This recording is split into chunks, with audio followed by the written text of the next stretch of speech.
119 구급대원들이 전기 충격기 같은 호신장구를 사용할 수 있게 될 전망입니다. 폭력에 노출된 구급대원 보호를 위해 정부가 추진하고 있습니다. 장애나 요양시설에 있는 유권자들을 위한 거소투표가 오늘부터 시작됐습니다. 내일과 모레는 도내 241곳 투표소에서 사전투표가 실시됩니다. 이번 지방선거는 공약과 정책이 유난히 부실하다는 지적입니다. 시민단체 제안도 유력 후보들은 거부하기 일쑤입니다. 여러분 안녕하십니까? 취객의 폭언과 폭행 이후 안타깝게 숨진 고 강연희 소방관 사건 기억하실 겁니다. 정부가 구급대원의 안전을 위해 전기 충격기나 최루액 분사기를 보급하기로 했습니다. 강동엽 기자입니다. 취객의 욕설과 폭행에 노출된 뒤 심한 스트레스에 시달리다 쓰러진 고 강연희 소방관. 강 소방관의 죽음은 일상적 위험에 노출된 119 대원들의 현실을 고스란히 보여줬습니다. 그들의 인권도 마땅히 존중받아야 합니다. 제복의 명예가 사라지고 사기가 떨어진다면 그 피해는 고스란히 우리 국민들에게 돌아갈 수밖에 없습니다. 정부가 구급대원들을 보호하기 위해 종합대책을 내놨는데 가장 눈길이 가는 건 호신장구 도입입니다. 미국처럼 전기 충격기나 최루액 분사기를 사용해 폭력에 적극 대처하겠다는 겁니다. 또 구급차 내 버튼을 누르면 112에 자동 신고되거나 증거 수집용 소형 카메라 보급도 속도를 낼 계획입니다. 구급대원의 활동과 안전을 고려해 헬멧의 중량도 200~300g으로 경량화되고 강도 있게 제작될 예정입니다. 구급 활동 방해에 대한 처벌 수위도 높아집니다. 욕설이나 폭언만으로도 처벌이 가능하고 구급대원이 다치거나 사망하는 경우에는 최고 무기징역에 처해질 수 있습니다. 취객이나 주치자들로부터 장비를 보유하고 있다는 것만 보여줘도 함부로 저희 구급대원들 대할 수 없을 것 같고 저희가 심리적으로 많이 안정이 될 것 같습니다. 최근 3년간 구급대원 피해는 560여 건. 이르면 내년부터 보급될 호신장구가 구급대원들의 보호막이 될 수 있을지 주목됩니다. MBC 뉴스 강동엽입니다. 지난 2월 전주의 한 아파트에서 일가족 3명이 가스에 질식해 숨지는 사고가 있었습니다. 수사 결과 검찰은 보일러 기사의 점검 소홀을 사고 원인으로 지적했습니다. 한범수 기자입니다. 넉 달 전 전주의 한 아파트에서 70대 노부부와 손자 등 일가족 3명이 질식사했습니다. 사인은 일산화탄소 중독, 보일러 배관에서 새어나온 연기가 원인이었습니다. 검찰은 가해자로 안전점검에 소홀했던 보일러 업체를 지목했습니다. 숨진 가족들은 사고 직전 보일러만 틀면 이상한 냄새가 난다며 보일러 업체에 수리를 요청했었습니다.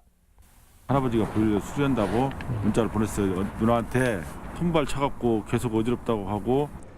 수리를 나온 보일러 기사는 육안으로만 보일러를 살폈을 뿐 실제 가스가 샜는지 측정조차 하지 않았습니다.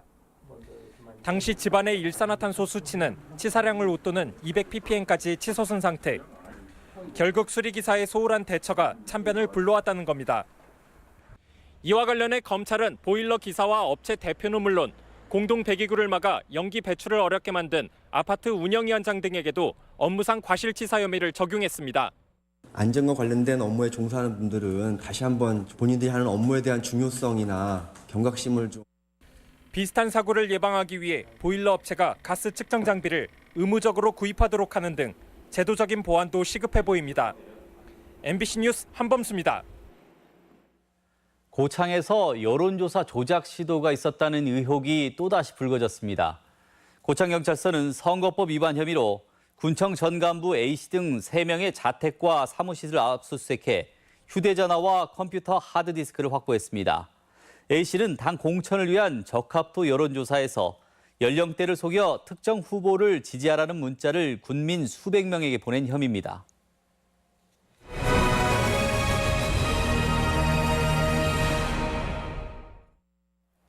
장애로 거동이 불편하거나 수용시설 등에 있는 유권자가 거주지에서 투표를 하는 제도를 거소투표라고 하죠.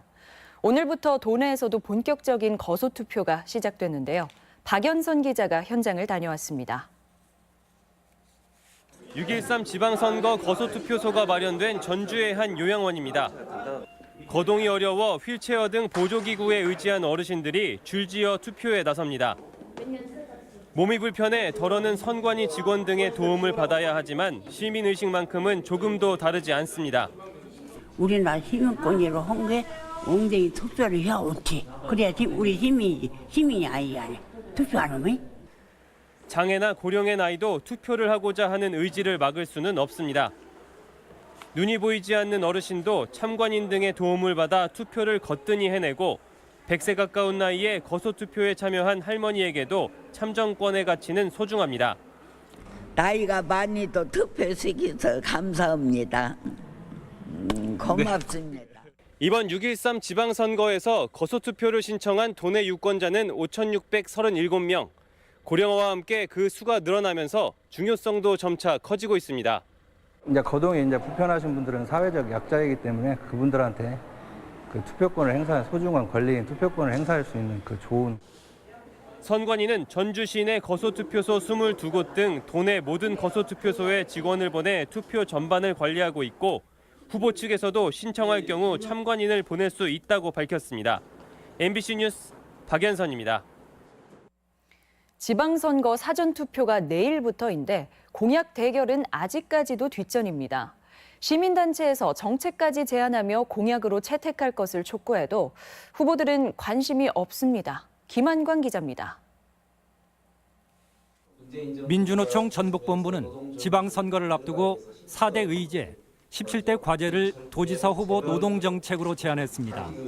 비정규직의 정규직 전환과 최저임금 준수, 안전한 일터 만들기 같은 기본적인 요구인데 송하진, 신재봉 두 후보는 사실상 공약 채택을 거부했습니다. 정책 질의마저 구체적인 답변을 회피함으로써 노동자, 도민의 알 권리와 선택권을 제한하고 있다.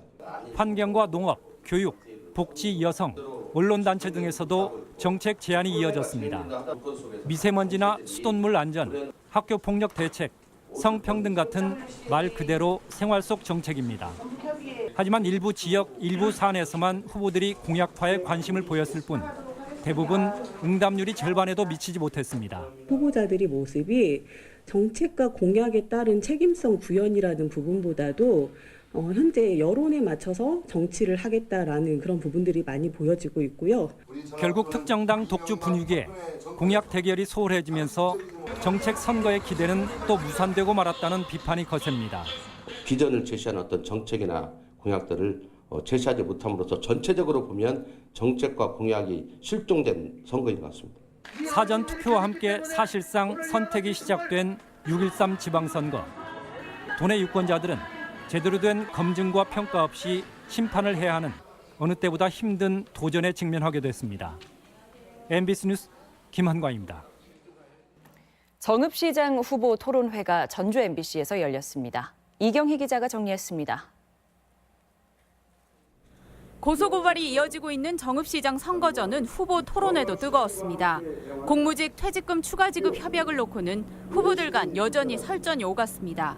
선거법 위반이 아니라는 공식적인 답변을 받았습니다. 네거티브로 일관한 것에 대해 매우 유감스럽게 생각합니다. 하자가 없다고 했습니다. 혐의 없음. 그러나 검찰에서 수사 중이지 않습니까? 그래서 이 문제도 법적인 문제에서는 자유스럽지 못할 것이다 생각을 하고 검찰에 고발된 후보들에 대한 우려도 제기됐습니다. 지금 선거법 위반에 걸려 있습니다. 선거가 끝나고 나서도 몇 개월 동안은 정읍 시민들이 마음을 놓을 수가 없는 상태입니다. 정읍 선거관리위원회에서 그리고 전라북도 선거관리위원회에서 심도 있는 조사를 받았습니다. 그래서 혐의 없음으로 검찰에 송부를 했습니다. 정읍 시의원 출신 후보들에게 정읍 시정 실패 책임을 묻기도 했습니다. 역세권이 개발이 된다 해서 그 사업 보고서를 시의회에 제출했는데 시의회에서 이걸 부결했어요. 유진섭 후보에게는 시의장직 유지 여부, 세금 납부 문제 등이 제기되기도 했습니다. 한편 민주당 유진섭 후보는 국가산단 유치와 보편적 복지 실현, 평화당 정도진 후보는 경마공원 유치와 내장호 개발, 정의당 한병옥 후보는 아이 키우기 좋은 정읍을 만들겠다고 포부를 밝혔습니다. 또한 무소속 강광 후보는 장수 특별금과 효도 수당 지급을, 무소속 이학수 후보는 농생명, 바이오 국가산업단지 조성 등을 공약했습니다. MBC 뉴스 이경입니다. 평화당이 단체장 후보들의 금권, 관권 선거 의혹을 제기했습니다. 김종회 평화당 도당위원장 등은 기자회견을 열어 최근 검찰이 완주군수 후보 사조직의 금품 살포건을 수사하자 용의자가 도주하는 사건이 발생했다며 엄정 수사를 촉구했습니다. 평화당은 또 4년 전 전주시장 선거에서도 억대의 도청 홍보비가 모 후보 당선을 위해 쓰인 의혹이 있다며 수사를 요구했습니다. 지방선거 사전투표가 내일부터 도내에서도 일제히 실시됩니다. 내일 오전 6시부터 오후 6시까지 이틀간 실시되는 사전투표는 신분증만 있으면 전국 어디에서나 가능하며 도내에서는 14개 시군에 241군데 투표소가 마련됐습니다. 전주 대사슴놀이 전국대회가 오는 15일부터 나흘간 국립무형유산원과 한옥마을 일원에서 열립니다. 으뜸 판을 펼치다를 주제로 열리는 이번 대회는 대통령상이 복원된 판소리 명창을 비롯해 농악과 가야금 병창 등 10개 분야에서 성인과 학생부로 나눠 최고의 국악인을 가립니다. 영국 통신사 로이터가 발표한 아시아 최고 혁신대학 순위에 따르면 전북대학교는 기술개발 성과 등에서 좋은 평가를 받아 전체 54위를 기록했습니다. 전북대는 혁신대학 조사에서 3년 연속 이름을 올렸으며 국내 지역 거점 국립대 가운데는 순위가 가장 높았습니다. 오늘의 간추린 뉴스입니다. JB금융그룹은 전북은행과 광주은행 각각 50-60명씩 110명의 신입 행원을 채용합니다. JB 측은 전체 70% 이상을 전남북 인재의 할당에 선발할 계획이라고 밝혔습니다. 새만금 개발청이 지역기업 우대 기준을 확대하면서 새만금 내 모든 대형 공사에서 지역기업 우대 기준이 적용됩니다.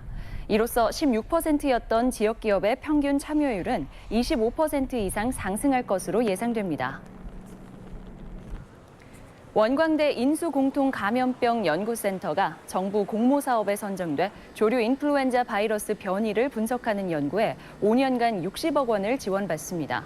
이번 연구는 다수 국가의 시료를 확보해 유전 정보 등을 빅데이터화합니다. 러시아 월드컵에서 낙마한 전북현대 수비수 김진수가 지난 3월 국가대표 평가전에서 입은 무릎 부상이 예상보다 길어지자 결국 수술을 하기로 결정했습니다. 간추린 뉴스였습니다. 도내 단체장 후보들의 토론회를 유튜브에서 다시 볼 수 있습니다.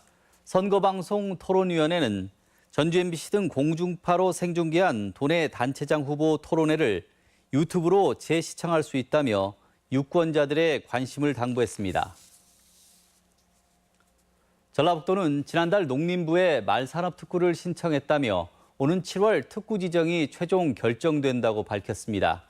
말산업특구는 제주와 경북, 경기 등 3곳에서 운영 중이며 전라북도는 오는 2020년까지 560억 원을 투입해 체험과 재활 승마시설을 늘릴 계획입니다. 군산 전북대병원 건립을 위한 부지 매입 협약이 체결됐습니다. 군산시는 부지 매입 지원금 50억 원을 확보하고 추경에서 80억 원의 국비가 확정돼 전북대병원과 부지 매입 협약을 체결했으며 오는 8월부터는 토지주와 보상 협의에 나설 것으로 전망했습니다. 군산 전북대병원 건립 사업은 국비와 전북대병원 출연금 등 총 사업비 1,853억 원으로 군산 사정동 일원의 2021년 완공을 목표로 추진됩니다. 올해 우수 후계 농업 경영인 54명이 선정됐습니다. 우수 후계 농업 경영인은 전국에서 모두 250명이 선발됐으며 이 가운데 전북은 22%인 54명이 뽑혔습니다. 우수 후계 농업 경영인은 5년 이상 경력의 농업인으로 최대 2억 원을 연금리 1%에 지원하는 대출 혜택이 제공됩니다. 군산대학교가 1,000원의 아침밥 사업을 추진합니다. 군산시는 농림축산식품부가 대학생들의 아침밥을 지원한다고 밝혔습니다. 전북권 뉴스였습니다.